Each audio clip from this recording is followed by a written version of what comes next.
Hi friends.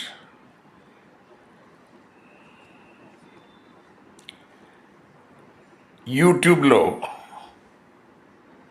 చాలా చాలా సందర్భాల్లో ఈ retired police officers including IPS, తర్వాత ఇతర cadre officers, DSP, additional SP, ఇలాంటి వాళ్ళు మనకు చాలా సందర్భాల్లో చెప్పడం గమనించాం.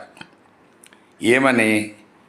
పోలీసులకు స్టేషన్కు పిలిచిన వాళ్ళను కొట్టడానికి, తిట్టడానికి ఎలాంటి హక్కు లేదు అని. అలాగా చట్టాలు కూడా ఏమి లేవు. పోలీస్ యాక్ట్ సెక్షన్ 7 కూడా అలాగ ఎక్కడ ఏమి లేదు. కానీ మనం చూస్తున్నాం పబ్లిక్గా. మన తెనాల్లో 3 కుర్రాళ్ళను విచ్చలవిడిగా పిచ్చగా కొట్టారు. ఆయన సిఐలు, రెండు స్టేషన్ల సిఐలు కొట్టారు. అంటే వాళ్ళు ఏ హక్కు కింద కొట్టారు? వాళ్ళు లీగల్గా are they competent or authorised? వాళ్ళు అలా కొట్టడానికి వాళ్ళకి హక్కు ఉందా? మరి వాళ్ళ మీద చట్టపరమైన చర్యలు పై అధికారులు, ప్రభుత్వం ఎందుకు తీసుకోలేదు?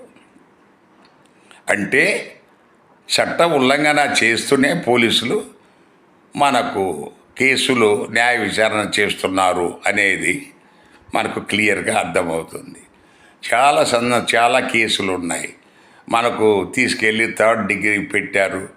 తర్వాత మనకు ఎక్కడ గాయం కనబడకుండా కొడుతున్నారు అని ఇవన్నీ మనం చూస్తూనే ఉన్నాం. ఇది అబద్ధమేం కాదు, ఇది పచ్చి నిజం. మరి అలాంటప్పుడు పోలీసులకు ఎలాంటి హక్కు లేకుండా వాళ్ళు ఆ రకంగా హింసిస్తుంటే మరి ఈ చట్టాలు, న్యాయస్థానాలు, ప్రభుత్వాలు, డీజీపీలు, ఎస్పీలు మరి వీళ్ళంతా ఏం చేస్తున్నట్టు? అంటే ఇదంతా మనకు చట్ట ఉల్లంఘనతోనే మీరు ఇన్వెస్టిగేషన్ చేస్తారా? ప్రజలను హింసించే మీరు ఇన్వెస్టిగేషన్ చేస్తారా? ఆ హింసించేది ఎవరిని? పేదవారిని. పెద్దవాళ్ళ జోలికి పోరు, మళ్ళీ వాళ్ళకి దండాలు పెడతారు. మరి ఇది ఎప్పుడు మారుతుందో ఈ దేశంలో చూడాలి. Thank you.